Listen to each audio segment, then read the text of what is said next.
قیامت کی ایک علامت یہ ہوگی کہ ایک روز آفتاب مشرق کے بجائے مغرب سے طلوع ہوگا، جسے دیکھتے ہی سب کافر ایمان لے آئیں گے، مگر اس وقت ان کا ایمان قبول نہیں کیا جائے گا، اور گنہگار مسلمان کی توبہ بھی اس وقت قبول نہیں ہوگی۔ دوسرے روز لوگوں میں اس بات کا چرچا ہوگا کہ صفا پہاڑ زلزلے سے پھٹ جائے گا، جس میں سے ایک عجیب شکل کا جانور برآمد ہوگا۔ اس جانور کے نکلنے کی افواہ اس سے پہلے 2 مرتبہ یمن اور نجد میں مشہور ہو چکی ہوگی۔ اس جانور کی شباہت اس کی شکل کچھ اس طرح سے ہوگی: چہرے میں آدمی سا، پاؤں میں اونٹ سا، گردن میں گھوڑے جیسا، دم میں بیل جیسا، سرین میں ہرن جیسا، سینگوں میں 12 سینگے جیسا، اور ہاتھوں میں بندر جیسا۔ یہ لوگوں سے صاف اور سلیس زبان میں باتیں کرے گا۔ اس کے ایک ہاتھ میں حضرت موسیٰ علیہ السلام کا عصا اور دوسرے میں حضرت سلیمان علیہ السلام کی انگوٹھی ہوگی۔ تمام شہروں میں اس تیزی کے ساتھ دوڑ لگائے گا کہ کوئی بھی انسان اس کا پیچھا نہیں کر سکے گا، اور کوئی بھاگنے والا اس سے بچ نہ سکے گا۔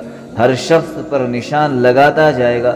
اگر وہ صاحب ایمان ہے تو حضرت موسیٰ علیہ السلام کے عصے سے اس کی پیشانی پر ایک نورانی خط کھینچ دے گا، جس کی وجہ سے اس کا تمام چہرہ منور ہو جائے گا۔ اگر وہ صاحب ایمان نہیں ہے تو حضرت سلیمان علیہ السلام کی انگوٹھی سے اس کی ناک یا گردن پر سیاہ مہر لگائے گا، جس کی وجہ سے اس کا تمام چہرہ بے رونق ہو جائے گا۔ یہاں تک کہ اگر ایک دسترخوان پر چند آدمی جمع ہو جائے گے تو ہر ایک کے کفر اور ایمان میں بخوبی امتیاز ہو سکے گا۔ اس جانور کا نام دابۃ الارض ہے، جو اس کام سے فارغ ہو کر غائب ہو جائے گا۔ آفتاب کے مغرب سے طلوع اور دابۃ الارض کے ظاہر ہونے پر سور پھونکے جانے تک 120 سال کا عرصہ ہے۔ اس کے بعد حبشے کے کافروں کا غلبہ ہوگا اور زمین پر ان کی سلطنت قائم ہو جائے گی۔ وہ خانہ کعبہ کو ایک ایک اینٹ کر کے توڑ دیں گے۔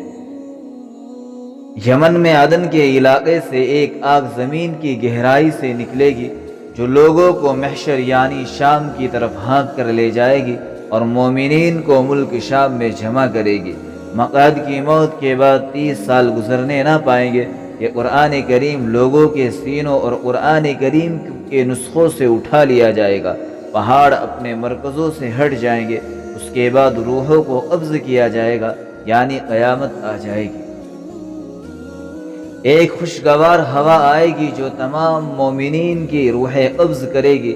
کوئی مومن دنیا میں باقی نہیں رہے گا، صرف بدترین لوگ رہیں گے جو گدھوں کی طرح کھلم کھلا زنا کیا کریں گے۔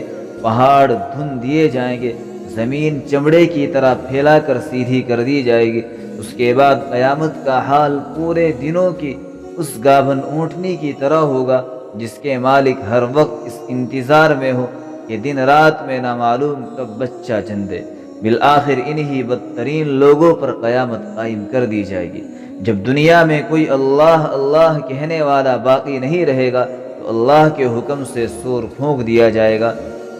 حضرت اسرافیل علیہ السلام کو جب اللہ تعالی حکم فرمائیں گے اس کو منہ سے بچائیں گے۔ لوگ اس وقت عیش و آرام میں ہوں گے، کوئی کسی کام میں کوئی کسی میں مصروف ہوگا کہ صبح ہی لوگوں کے کان میں ایک باریک آواز آئے گی۔ لوگ حیران اور پریشان ہوں گے کہ یہ کیسی آواز ہے۔ آہستہ آہستہ وہ آواز بلند ہوتی چلی جائے گی، یہاں تک کہ کڑکدار ہو جائے گی۔ اس کی آواز کی شدت سے ہر چیز فنا ہو جائے گی اور لوگوں پر ایک بے ہوشی طاری ہو جائے گی۔ پھر آہستہ آہستہ آواز اور زیادہ ہونے لگ جائے گی، جس کی وجہ سے باہر کے وحشی جانور شہروں میں آئیں گے اور شہروں کے لوگ گھبراہٹ میں جنگل کی طرف نکل جائیں گے۔ پھر آواز اور زیادہ سخت ہوگی تو آسمان کے تارے، چاند، سورج سب ٹوٹ کر گر پڑیں گے اور آسمان پھٹ کر ٹکڑے ٹکڑے ہو جائے گا اور زمین بھی ختم ہو جائے گی۔ ابلیس اور فرشتے بھی مر جائیں گے۔ سب سے آخر میں عرش، کرسی، لوح قلم، بہشت، دوزخ، ارواح اور سور بھی تھوڑی دیر کے لیے فنا ہو جائیں گے، سوائے اللہ کے کوئی بھی باقی نہ رہے گا۔ جب اللہ کے سوا کوئی باقی نہ رہے گا تو اللہ تعالیٰ فرمائیں گے کہاں ہے بادشاہ، کس کے لیے آج کی سلطنت ہے؟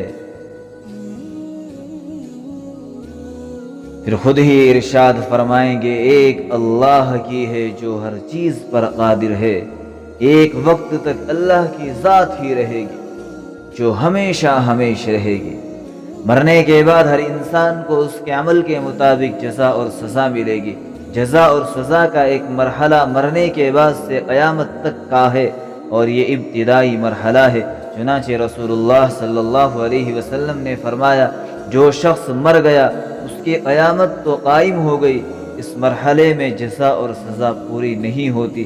نبی علیہ السلام نے فرمایا جب نعش چارپائی وغیرہ پر رکھ دی جاتی ہے اور اس کے بعد قبرستان لے جانے کے لیے اسے لوگ اٹھاتے ہیں تو اگر وہ نیک تھا تو کہتا ہے مجھے جلدی لے چلو، اور اگر وہ نیک نہیں تھا تو گھر والوں سے کہتا ہے ہائے میری بربادی، مجھے کہاں لے کر جا رہے ہو؟ پھر فرمایا انسان کے سوا ہر چیز اس کی آواز سنتی ہے، اگر انسان اس کی آواز سن لے تو ضرور بے ہوش ہو جائے۔ نبی علیہ السلام نے فرمایا مردے کی ہڈیاں توڑنا ایسا ہی ہے جیسے زندگی میں اس کی ہڈی توڑ دی جائے۔ ایک مرتبہ آپ علیہ السلام نے ایک صحابی حضرت عمر بن حزم رضی اللہ تعالی عنہ کو قبر سے تکیہ لگائے ہوئے بیٹھا دیکھ کر فرمایا اس قبر والے کو تکلیف نہ دو۔ حضور علیہ السلام کے ارشادات سے واضح طور پر معلوم ہوتا ہے کہ مرنے والے کو اگرچہ ہم مردہ سمجھتے ہیں لیکن حقیقت میں وہ اپنے رب کے پاس زندہ ہوتا ہے، اگرچہ اس کی زندگی ہماری اس زندگی سے مختلف ہوتی ہے۔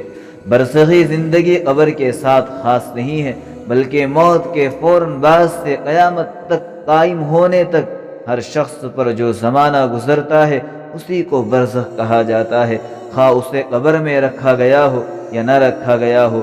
بلکہ اگر اس کو جلا دیا جائے، سمندر میں بہا دیا جائے، تب بھی وہ عالم برزخ ہوتا ہے، اور وہاں چونکہ اس میں سمجھ اور شعور ہوتا ہے لہٰذا وہ اپنے اعمال کے مطابق راحت میں ہوتا ہے یا پھر تکلیف کے اندر مبتلا ہوتا ہے۔